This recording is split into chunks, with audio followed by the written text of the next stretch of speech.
આજના મહત્વના ગુજરાતી સમાચારમાં આપનું સ્વાગત છે।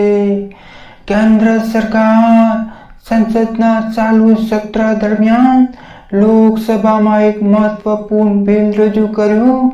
જે કેન્દ્ર સરકાર દ્વારા એક બિલ રજૂ કરવામાં આવ્યું જે મહાત્મા ગાંધી રાષ્ટ્રીય ગ્રામીણ રોજગાર ગેરંટી યોજના મનરેગાનું સ્થાન લેશે। લાઈવ નવા બિલનું શીર્ષક develop India guarantee for employment and livelihood mission Gramin છે। મિત્રો, ભાજપે એક વ્હીપ જારી કરીને તમામ સાંસદોને કહ્યું હતું કે 15 થી 19 ડિસેમ્બર સુધી લોકસભાની કાર્યવાહીમાં ભાગ લેવામાં કહ્યું હતું। તો ચાલો તમને જણાવીએ કે નવા બિલમાં કયા ફેરફારો સૂચવવામાં આવ્યા અને જી રામજી શું છે। તો કેન્દ્ર સરકાર મનરેગાના સ્થાને એક નવો કાયદો લાવવાની તૈયારી કરી હતી, જેમાં લોકસભામાં આ સંબંધિત બિલ રજૂ થયું। કેન્દ્ર સરકારે આ નવા બિલને Vikas Bharat guarantee for employment and livelihood mission Gramin નામ આપ્યું છે, જે ફક્ત વીબીજી ગ્રામ તરીકે ઓળખાશે। નવા કાયદાનું શું બદલાશે? તો તેમાં કેન્દ્ર સરકારના મતો નવા બિલો ઉદ્દેશ્ય 2047માં વિકસિત ભારતનું વિઝન પૂર્ણ કરવાનું છે। મનરેગા યોજના ગ્રામીણ વિસ્તારોમાં 100 દિવસની કામગીરીની ગેરંટી આપે છે।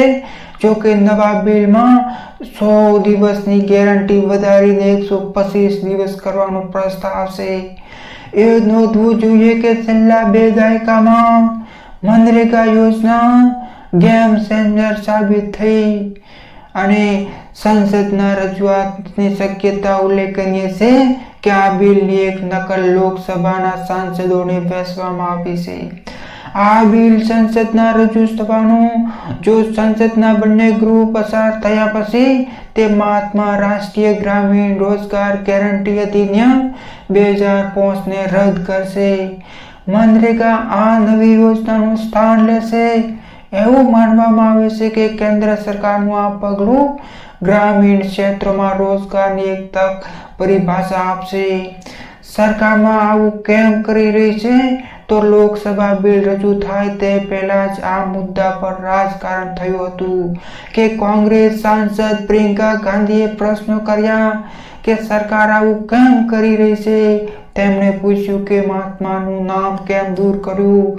તો પ્રિયંકા ગાંધીએ કહ્યું કે મહાત્મા ગાંધી દેશ, વિશ્વ અને ઇતિહાસના મહાન નેતાઓના એક મહાન હતા। તેમણે કહ્યું, મને સમજાતું નથી કે સરકાર આવું કેમ કરવા જઈ રહી